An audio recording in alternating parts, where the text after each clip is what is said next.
तो आज का टॉपिक है हमारा जो कि है factors affecting elasticity of demand, मांग की लोच को प्रभावित करने वाले तत्व। तो कौन कौन से ऐसे फैक्टर्स हैं जो हमारी इलास्टिसिटी ऑफ डिमांड को इफेक्ट करते हैं या अफेक्ट करते हैं, या हम हिंदी में अगर इसे बोलें तो कौन कौन सी हमारी तत्व हैं जो मांग की लोच को प्रभावित करते हैं। तो सबसे पहला है नेचर ऑफ द कमोडिटी, वस्तु के गुण। Nature of commodities affect the elasticity of demand. Necessities have inelastic demand. Good of comfort have elastic demand and luxury goods have highly elastic demand. तो जो नेचर होता है कमोडिटी का वो भी हमारे इलास्टिसिटी ऑफ डिमांड को काफ़ी ज़्यादा इफेक्ट करती है।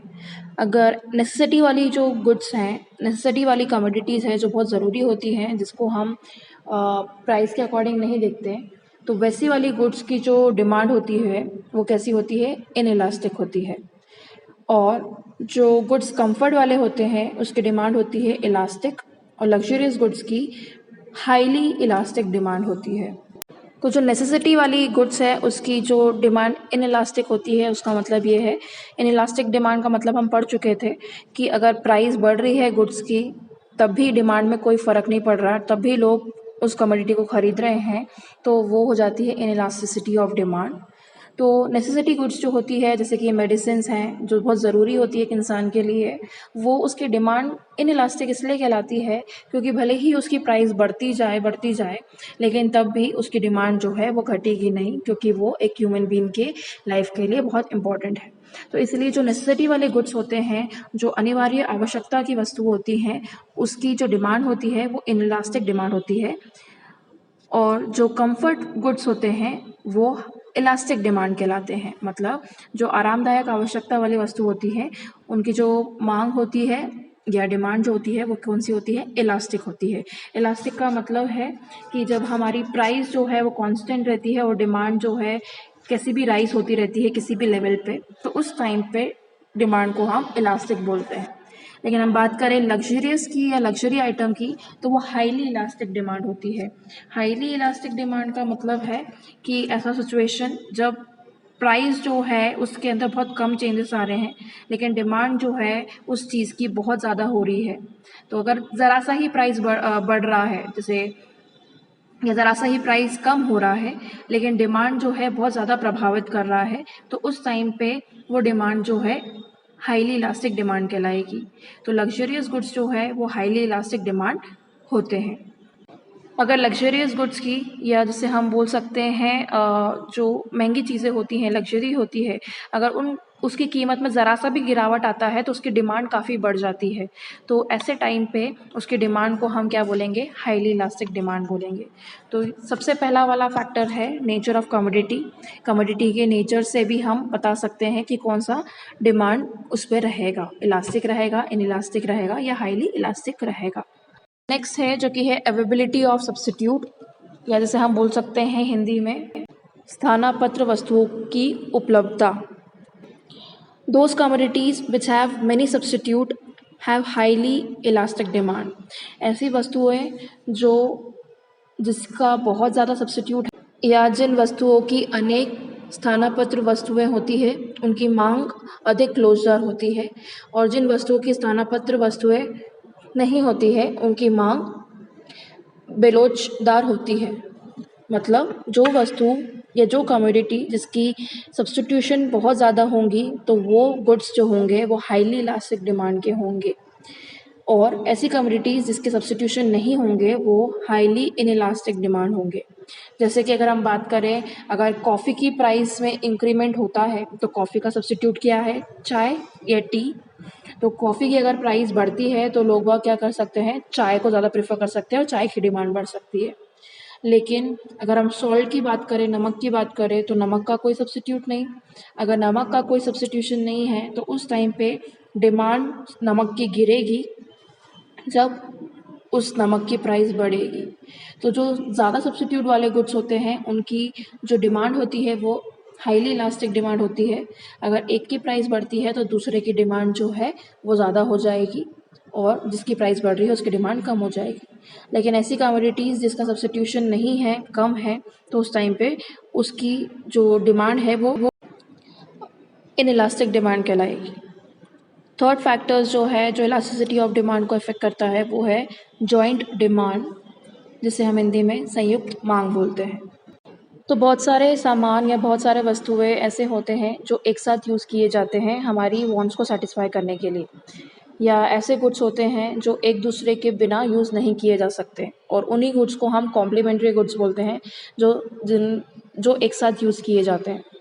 जैसे कि ब्रेड के साथ बटर, कार में पेट्रोल होना चाहिए तो कार और पेट्रोल कॉम्प्लीमेंट्री गुड्स हो गए। तो इस केस में जब जॉइंट गुड्स होता है तो अगर प्राइस एक कमोडिटी की बढ़ती है तो दूसरे की डिमांड जो है उस पर इफेक्ट आता है। अगर पेट्रोल की प्राइस बढ़ती है तो कार की डिमांड में इफेक्ट आएगा, मतलब कार की डिमांड जो है कम होने लगेगी। लेकिन अगर पेट्रोल जो है सस्ता होता है तो उस टाइम पे पेट्रोल वाली कार की डिमांड ज़्यादा होगी। तो जॉइंट डिमांड भी इलास्टिसिटी ऑफ डिमांड को इफेक्ट करता है। फोर्थ है इफेक्ट ऑफ कंज्यूमर हैबिट्स, उपभोक्ता की आदत का प्रभाव। अगर कोई एक ऐसा उपभोक्ता है या कंज्यूमर है जिसको आदत बन गई है एक चीज़ यूज़ करने की, तो अगर वो चीज़ यूज़ करने की उसको आदत बन गई है, भले ही उसके प्राइस में बढ़ोतरी होती है, तभी उस चीज़ की डिमांड जो है वो कम नहीं होगी। तो उस टाइम पे इलास्टिसिटी ऑफ डिमांड जो है उस कमोडिटी की वो कैसी हो जाएगी, इनइलास्टिक, क्योंकि प्राइस भी बढ़ेगी तब भी उसकी डिमांड जो है क्या होगी, कम हो जाएगी। इसको अगर एक एग्जांपल के रूप में समझाएं तो जैसे कि डिमांड ऑफ लिकर, शराब की डिमांड, तो जो लिकर को कंज्यूम करते हैं उसको उनकी हैबिट बन जाती है, मतलब उनको उसकी हैबिट बन जाती है, आदत बन जाती है, और भले ही अगर लिकर की या शराब की कीमतों में बढ़ोतरी होती है या प्राइस जो है बहुत बढ़ती है, तब भी लोग उसको यूज़ करना बंद नहीं करते, उसकी डिमांड तब भी बढ़ी हुई रहती है। तो ऐसे कंडीशन में जो डिमांड होती है वो इलास्टिक नहीं होती है, वो इनइलास्टिक कहलाती है, क्योंकि प्राइस की चेंजेस होने में या प्राइस के अंदर चेंजेस होने में डिमांड पे कोई फ़र्क नहीं पड़ता उस टाइम पे। तो ये भी एक फैक्टर्स है जो इलास्टिसिटी ऑफ डिमांड को अफेक्ट करता है। फिफ्थ है economic position of the consumer, उपभोक्ता की आर्थिक स्थिति। हम नॉर्मली देखें तो जो रिच पीपल होते हैं उनके लिए जो डिमांड होती है वो इनइलास्टिक होती है, क्योंकि उनके पास काफ़ी ज़्यादा पैसा होता है, तो उनको पैसों में कोई चेंजेस आने के वजह से डिमांड पे उनकी कोई फ़र्क नहीं पड़ता। अगर एक कमोडिटी की प्राइस बढ़ती भी है तो उस टाइम पे वो उसकी डिमांड कम नहीं करते, क्योंकि उनके पास काफ़ी पैसा होता है जिसको वो यूज़ करके अपनी ज़रूरतों को पूरा कर लेते हैं। तो उनकी जो डिमांड होती है वो कौन सी होती है, इनइलास्टिक होती है।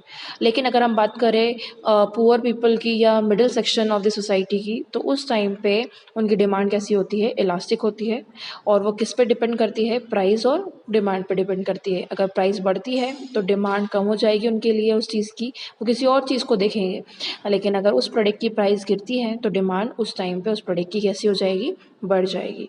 तो economic positions of the consumer में जो रिच पीपल है उनके लिए डिमांड इनइलास्टिक होती है, और पुअर और middle section of the society के लिए डिमांड इलास्टिक होती है। नेक्स्ट है टाइम पीरियड, समय का प्रभाव।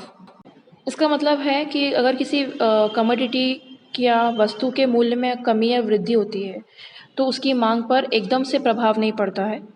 समय कम होने पर वस्तु जो है उसकी मांग इलास्टिक हो जाती है, और समय अधिक होने पर उसकी जो डिमांड होती है वो मोर इलास्टिक कहलाती है। तो इसी कारण जो है समय अधिक मिलने पर जो कंज्यूमर है वस्तु की या कमोडिटी की जो है सब्स्टिट्यूट ढूंढ लेता है। तो जितना लंबे समय का टाइम पीरियड कंज्यूमर को मिलता है नए प्राइस में एडजस्ट होने के लिए, उतने समय में वो किसी और कमोडिटी का या उसी कमोडिटी का सब्स्टिट्यूट ढूंढ लेता है, और उस अकॉर्डिंग वो क्या करता है, प्राइस कंपेयर करके दोनों कमोडिटी में से एक कमोडिटी खरीदता है। तो जितना टाइम पीरियड हम न्यू प्राइस को एडजस्ट करने में लगाते हैं उतनी इलास्टिक होती है उस चीज़ की डिमांड की, और उसका इलास्टिक जो है बढ़ते जाता है। तो ये इसके कुछ फैक्टर्स थे जो इलास्टिसिटी ऑफ डिमांड को अफेक्ट करते हैं या उस पर प्रभाव डालते हैं। नेक्स्ट टॉपिक है importance of elasticity of demand, मांग की लोच के महत्व। क्या क्या इम्पोर्टेंस हैं इलास्टिसिटी के वो हम देखते हैं। सबसे पहला है यूज़ इन प्राइस डिटर्मिनेशन, मूल्य निर्धारण में उपयोग। जो इलास्टिसिटी ऑफ डिमांड है वो एक मोनोपोलिस्टिक को बहुत मदद करता है प्राइस डिटरमाइन करने में। तो मोनोपोलिस्टिक जो होता है वो हिंदी में हम उसको बोलते हैं एकाधारी। वो क्या करता है, उनको ज़्यादा से ज़्यादा क्या चाहिए रहता है, प्रॉफिट कमाना, और उस प्रॉफिट कमाने के लिए वो इलास्टिसिटी ऑफ डिमांड का स्टडी करते हैं, उसकी सहायता लेते हैं। अगर ज़्यादा डिमांड जो है कमोडिटी की वो इनइलास्टिक है, या हम बोल सकते हैं अगर डिमांड जो है एक कमोडिटी की वो इनइलास्टिक है, तो उस टाइम पे जो मोनोपोलिस्टिक होते हैं या एकाधारी जो होते हैं उनकी प्रॉफिट जो है इंक्रीज़ होती रहती है अगर उसके प्राइस में इंक्रीमेंट होगी तो जो इलास्टिसिटी ऑफ डिमांड है वो एकाधारी या मोनोपोलिस्टिक को प्राइस डिटरमाइन करने में मदद करता है, कमोडिटी की प्राइस निर्धारित करने में मदद करता है। जो मोनोपोलिस्टिक है उनको मैक्सिमम प्रॉफिट के लिए ही वो काम करते हैं, या वो चाहते हैं कि हमें ज़्यादा से ज़्यादा लाभ हो। तो इसलिए अगर कोई डिमांड की या एक कमोडिटी की अगर डिमांड इनइलास्टिक है तो उस टाइम पे उनको ज़्यादा प्रॉफिट तब होगा जब प्राइस बढ़ेगी। तो ज़्यादा से ज़्यादा प्राइस बढ़ेगी तो प्रॉफिट भी उस टाइम पे ज़्यादा होगा। तो एकाधारी को अपनी वस्तुओं का मूल्य निर्धारण या निर्धारित करने में मांग की लोच का ज्ञान बहुत सहायक होता है। एकाधारी का उद्देश्य अधिकतम लाभ कमाना होता है। यदि उसकी वस्तु की मांग बेरोजगार है तो वह उसका ऊंचा मूल्य निर्धारित करके अपना लाभ बढ़ा सकता है। नेक्स्ट इम्पॉर्टेंट है जो कि है इम्पॉर्टेंस इन ट्रांसपोर्ट इंडस्ट्रीज, यातायात उद्योग में महत्व। तो जो ट्रांसपोर्टेशन इंडस्ट्रीज़ हैं या यातायात उद्योग है वो भी इस कंसेप्ट को यूज़ करते हैं, और वो इसलिए इस कंसेप्ट को यूज़ करते हैं ताकि वो रेट ऑफ फ्राइट को डिटरमाइन कर सके सीज़न के टाइम पे या बिना सीज़न के टाइम पे। तो यातायात उद्योग में किराए भाड़े की दर निश्चित करने में मांग की लोच का ज्ञान से सहायता मिलती है। इसका मतलब जो ट्रांसपोर्टेशन इंडस्ट्रीज़ हैं वो क्या करती हैं, अपने किराया भाड़े को जानने के लिए या कैलकुलेट करने के लिए मांग की लोच का या इलास्टिसिटी ऑफ डिमांड का इस्तेमाल करती है, और उसी अकॉर्डिंग वो रेट ऑफ फ्राइट को डिटरमाइन करेगी सीज़न के टाइम पे और ऑफ सीज़न के टाइम पे। नेक्स्ट है जो कि है इम्पॉर्टेंस इन इंटरनेशनल ट्रेड, अंतर्राष्ट्रीय व्यापार में महत्व। इंटरनेशनल ट्रेड में या अंतर्राष्ट्रीय व्यापार में भी इलास्टिसिटी ऑफ डिमांड का इम्पोर्टेंस है। वो लोग भी इस कंसेप्ट को यूज़ करते हैं अपनी अलग अलग चीज़ों में। हेल्पफुल इन टैक्सेशन पॉलिसीज़, कर नीति में सहायक। गवर्नमेंट और फाइनेंस मिनिस्ट्री जो है वो भी इलास्टिसिटी ऑफ डिमांड जो होती है कमोडिटी की उसको ध्यान में ही रख के हर कमोडिटी के ऊपर टैक्सेशन लगाती है, और उसी के अकॉर्डिंग जो गवर्नमेंट है ज़्यादा से ज़्यादा टैक्स जो है वो कमोडिटी पे इम्पोज करती है या लगाती है, और उन कमोडिटी पे ज़्यादा टैक्स इम्पोज करती हैं जिस कमोडिटी की डिमांड इनइलास्टिक है, और उन कमोडिटी पे कम टैक्स इम्पोज करती है जिसकी डिमांड इलास्टिक है। तो इसका मतलब है कि जो गवर्नमेंट है वो भी इस कंसेप्ट को यूज़ करते हैं क्योंकि उन्हें टैक्स डिटरमाइन करना रहता है, टैक्स या कर नीति बनानी होती है हर एक कमोडिटी की, हर एक वस्तु की। तो उन वस्तु पे वो ज़्यादा टैक्स लगाती है जिस पे या जिस कमोडिटी की जो डिमांड है, जो मांग है वो इनइलास्टिक है, और उस कमोडिटी पे टैक्स कम लगाती है जिसकी डिमांड जो है इलास्टिक होती है। नेक्स्ट है पब्लिक सेक्टर, सार्वजनिक क्षेत्र का निर्धारण। Public sectors is that sectors of the economy which is controlled by the government. एक ऐसी सेक्टर है इकोनॉमी की जो गवर्नमेंट कंट्रोल करती है। Through this sector government take the control of those industries which produce necessities and whose demand is inelastic. इस sector से government उस चीज़ को कंट्रोल में रखती है, उन इंडस्ट्रीज़ को कंट्रोल में रखती है जो नेसेसिटी वाले गुड्स को प्रोड्यूस करती है और जिसकी डिमांड जो है वो इनइलास्टिक होती है। The basic purpose of the government is to check the monopoly of private sectors and stop any possibilities of exploitations by the monopolistic in private sectors. Basic purpose क्या है गवर्नमेंट का? Is to check the monopoly of private sectors. Monopoly जो है private sectors की उसको check करना, और अगर कुछ एक्सप्लॉयटेशंस हो रहा है मोनोपोलिस्टिक द्वारा तो उसको बंद करना। तो इलास्टिसिटी ऑफ डिमांड जो है वो प्राइवेट नहीं, पब्लिक सेक्टर्स को भी मदद करता है। तो ये इसके कुछ इंपॉर्टेंट्स थे। सबसे पहला था यूज इन प्राइस डिटर्मिनेशन, मूल्य निर्धारण में उपयोग। ये मोनोपोलिस्टिक को मदद करता है प्राइस डिटरमाइन करने में, हर एक वस्तु की प्राइस निर्धारण करने में या कीमत निर्धारण करने में। सेकेंड है इम्पोर्टेंस इन ट्रांसपोर्ट इंडस्ट्रीज़, जो यातायात उद्योग है उसके लिए भी इलास्टिसिटी ऑफ डिमांड जो है वो बहुत महत्व रखती है, और वो ही इन कंसेप्ट को यूज़ करके आगे की चीज़ें जो है उससे रिलेटेड करते हैं, या रेट ऑफ फ्लाइट डिटरमाइन करने के लिए वो ये इलास्टिसिटी ऑफ डिमांड का कंसेप्ट यूज़ करते हैं। इम्पॉर्टेंस इन इंटरनेशनल ट्रेड, अंतर्राष्ट्रीय व्यापार में भी इसका बहुत महत्व होता है। हेल्पफुल इन टैक्सेशन पॉलिसीज़, कर नीति में सहायक, ये गवर्नमेंट को मदद करता है टैक्स इम्पोज करने में अलग अलग कमोडिटी पे। तो जिस कमोडिटी की इलास्टिसिटी जो है वो कम है या वो इलास्टिक है तो उस टाइम पे उसमें टैक्स जो होगा वो कम लगेगा, और जिस कमोडिटी की डिमांड इन इलास्टिक है उस कमोडिटी पे ज़्यादा टैक्स इम्पोज करती है गवर्नमेंट, और ये पब्लिक सेक्टर्स के लिए भी बहुत मदद करती है, या पब्लिक सेक्टर्स जो है वो भी इस कंसेप्ट को यूज़ करते हैं अलग अलग चीज़ों में। नेक्स्ट टॉपिक है methods of measuring price elasticity. तो इसके 3 मेथड्स हैं या 3 विधियां हैं। सबसे पहला है परसेंटेज मेथड, प्रतिशत विधि। दूसरा है टोटल एक्सपेंडिचर मेथड, कुल व्यय विधि। और तीसरा है पॉइंट मेथड या बिंदु विधि। प्राइस इलास्टिसिटी को हम 3 तरीके से मेजर कर सकते हैं, उसके 3 विधियां हैं।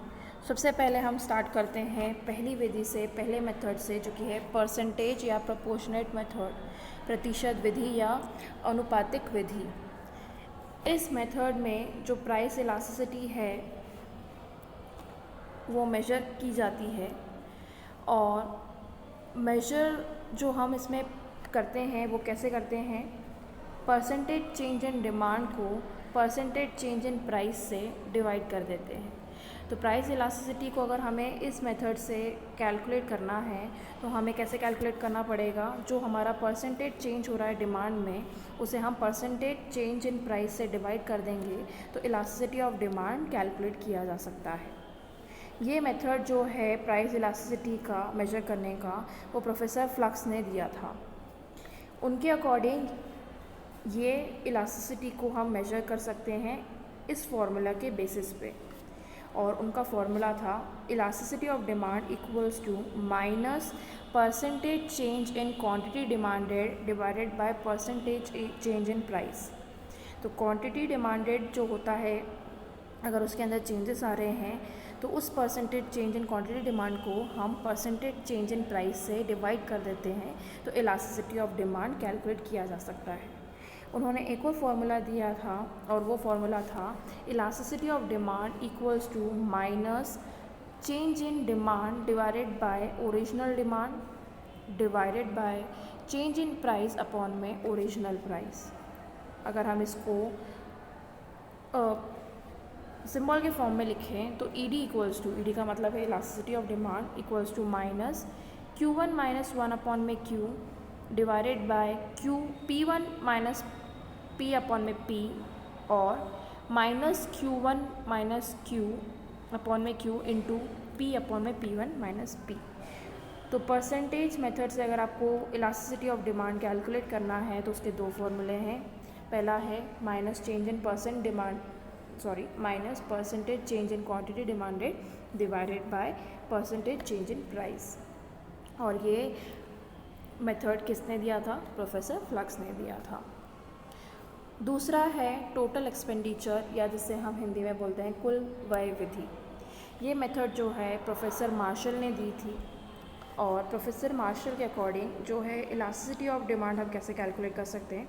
तो टोटल एक्सपेंडिचर जो एक कंज्यूमर करता है, या टोटल खर्चे जो एक कंज्यूमर करता है एक कमोडिटी को ख़रीदने में, तो उस टाइम पे हम क्या करते हैं, टोटल एक्सपेंडिचर को कैलकुलेट करेंगे प्राइस चेंज होने से पहले और प्राइस चेंज होने के बाद, और फिर उसके बाद उसके अंदर हम कंपेयर करेंगे और उसी के बेसिस पे हम प्राइस इलास्टिसिटी को डिटरमाइन कर सकते हैं। तो टोटल एक्सपेंडिचर जो एक कंज्यूमर करता है प्राइस चेंज होने से पहले और प्राइस चेंज होने के बाद, उन सब चीज़ों को हम कंपेयर करते हैं यहाँ पर, और कंपेयर करने के बाद प्राइस इलास्टिसिटी हम निकालते हैं उस कमोडिटी की। इस मेथड में हमें एग्जैक्ट वैल्यू इलास्टिसिटी की नहीं मिलती है, लेकिन हमें 3 पॉसिबल सिचुएशंस मिलते हैं, जो कि है मोर इलास्टिक, जिसे हम बोलते हैं ED is greater than 1, unitary elastic मतलब ED इज़ इक्वल टू 1, और तीसरा है लेस इलास्टिक मतलब ED इज़ लेस देन 1। इन तीनों सिचुएशन को हम एग्जाम्पल के रूप में समझते हैं। यहाँ पर एक टेबल दिया हुआ है जहाँ तीनों केसेस को शो किया जा रहा है, मतलब मोर इलास्टिक वाला, यूनिटरी वाला और लेस इलास्टिक वाला। प्राइसेस दे के रखे हुए हैं और डिमांड दे के रखी हुई है। उसके बाद उसी से रिलेटेड टोटल एक्सपेंडिचर दे के रखा हुआ है और कंडीशंस दे के रखी हुई है।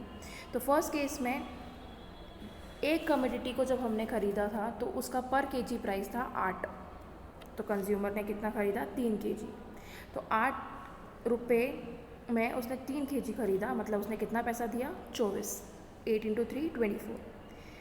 सेकेंड केस में उस कमोडिटी की प्राइस गिर गई, मतलब फर्स्ट ही केस में दूसरी बार उस कमोडिटी की प्राइस गिर गई और प्राइस 7 रुपये हो गई। इस टाइम पे वो कितना ख़रीद रहा है 4 केजी खरीद रहा है, तो 7 × 4 वो कितना पैसा दे रहा है 28 रुपये उसके टोटल एक्सपेंडिचर हो गए। सेकेंड केस में प्राइस जो थी 6 रुपये थी और डिमांड कितना था 5 केजी, तो 6 × 5 30 रुपये, 30 रुपये वो खर्चा कर रहा है टोटल। जब प्राइस थोड़ी गिर गई 5 रुपये हो गई तो वो 6 केजी खरीद रहा है, तो उस टाइम पे भी वो 30 रुपये ही दे रहा है। तीसरी केस में 4 रुपये पर केजी था तो वो 7 केजी खरीद रहा है, मतलब 4 × 7 28, और जब 3 रुपये हो गई प्राइस उस कमोडिटी की तो वो 8 केजी खरीद रहा है, मतलब 3 × 8 24, तो टोटल एक्सपेंडिचर उसका उस टाइम पे कितना हो गया 24। तो इसी टेबल से हम हिसाब निकालते हैं।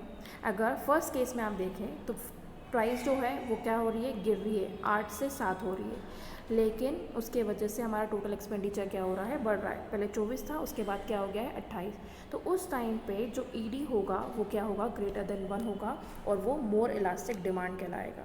तो अगर प्राइस बढ़ती है और उसके बाद भी टोटल एक्सपेंडिचर हमारा घटता नहीं है, बढ़ता है, तो वो कंडीशन हमारा मोर इलास्टिक कंडीशन कहलाता है, या ED इज़ ग्रेटर देन 1 कहलाता है। अगर हम बात करें सेकंड केस की, तो सेकंड केस में आप देख सकते हैं कि प्राइस चेंज हो रहे हैं, प्राइस में गिरावट हो रही है, लेकिन जो टोटल एक्सपेंडिचर है उसमें कोई भी चेंजेस नहीं आ रहा है।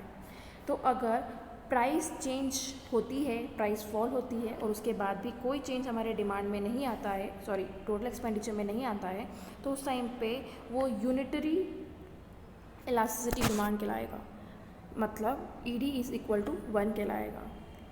तीसरे केस में आप देख सकते हैं प्राइस गिर रही है, लेकिन जो टोटल एक्सपेंडिचर है वो भी क्या हो रहा है, गिर रहा है, तो उस टाइम पे जो इलास्टिसिटी होगी वो क्या होगी, लेस इलास्टिक होगा और ED इज़ लेस देन 1 होगा। तो अगर प्राइस गिरती है और टोटल एक्सपेंडिचर भी गिरता है तो ED इज़ लेस देन 1 कहलाएगा। तो ये वाला जो मेथड था वो प्रोफेसर मार्शल ने दिया था और उसके अकॉर्डिंग उन्होंने कहा था कि 3 पॉसिबिलिटीज़ हो सकती है जिससे हम प्राइस इलास्टिसिटी को मेजर कर सकते हैं या डिटरमाइन कर सकते हैं। थर्ड है जियोमेट्रिक मेथड, या जिसे हम पॉइंट मेथड बोलते हैं, या हिंदी में हम उसे बिंदु विधि बोलते हैं। When the change in price is very small, then due to very marginal change, it is desirable to measure elasticity at a point on a demand curve because elasticity is different at different point on the curve. जब change होता है price में और वो change बहुत ही कम होता है, इसके वजह से जो बहुत कम चेंजेस आते हैं उसे हम डिमांड कर्व में शो करते हैं। तो इस टाइम पे हम डिमांड कर्व बनाते हैं और इलास्टिसिटी ऑफ डिमांड कैसे कैलकुलेट करते हैं, जो लोअर सेगमेंट होता है डिमांड कर्व का उसे डिवाइड कर देते हैं अपर सेगमेंट से और उसी अकॉर्डिंग हम इलास्टिसिटी ऑफ डिमांड को कैलकुलेट करते हैं। तो इसके अंदर हम देख सकते हैं यहाँ पर एक ग्राफ बना है जहाँ पर एक्स एक्सिस है और एक वाई एक्सिस है। एक्स एक्सिस में हमने क्वांटिटी डिमांडेड लिखी है और वाई में हमने प्राइस को शो किया है। अब इसी ग्राफ पे हम बताएंगे कि कैसे हम प्राइस इलास्टिसिटी ऑफ डिमांड को कैलकुलेट कर सकते हैं। तो सबसे पहले आप देख सकते हैं एक लाइन बनी हुई है, एक लाइन बनी हुई है जो कि है ए और बी। ये ए बी जो है ये हमारा डिमांड कर्व है, मतलब डी डी है, डिमांड कर्व है। अब इसी से हम इलास्टिसिटी बताएंगे। तो अगर हम देखें पॉइंट ए पे, तो उस टाइम पे पॉइंट ए जो है एकदम ज़ीरो वाले जो वाई एक्सिस जो है उस पर पॉइंटेड है, तो उस टाइम पे हमारी ईडी जो होगी वो कैसी होगी, इन्फिनाइट। पॉइंट पी देख सकते हैं आप, जो कि है आपका कहाँ से जा रहा है, पी बी से लेकर ए पी तक। तो पी बी को हम जब पी बी को डिवाइड करेंगे ए पी से, तो उस टाइम पे ईडी हमारा क्या आएगा, ग्रेटर देन 1। जब आप पॉइंट क्यू देखोगे तो यहाँ पर भी आधा सेगमेंट है और यहाँ पर भी आधा सेगमेंट है। इस सेगमेंट को इस सेगमेंट से डिवाइड करेंगे तो हमारा ईडी जो है ग्रेटर देन 1 आएगा। जब हम आर वाले पॉइंट पे जाएंगे तो हम क्या करेंगे, इस सेगमेंट को इस सेगमेंट से डिवाइड करेंगे, तो उस टाइम पे हमारा ईडी जो है वो लेस देन 1 आएगा। और जब हम जाते हैं बी पॉइंट पे, तो उस टाइम पे हम इस सेगमेंट को इस सेगमेंट से डिवाइड करेंगे तो ईडी जो है इक्वल टू 0 आएगा। तो जियोमेट्रिक मेथड में या पॉइंट मेथड में हम एक ग्राफ बनाते हैं और उसी ग्राफ में हम डिमांड कर्व बनाएंगे, डीडी कर्व बनाएंगे और उसी के बेसिस पे हम इलास्टिसिटी ऑफ डिमांड निकालते हैं। अगर हम लोअर सेक्शन को अपर सेक्शन से या अपर सेगमेंट से डिवाइड करें तो हमारा इलास्टिसिटी ऑफ डिमांड जो है वो निकल जाएगा। तो इलास्टिसिटी हम कैसे निकालते हैं, हम यहाँ पर लोअर सेगमेंट को upper segment of the demand curve से डिवाइड कर देते हैं और उसी अकॉर्डिंग हमारा इलास्टिसिटी ऑफ डिमांड निकलता है।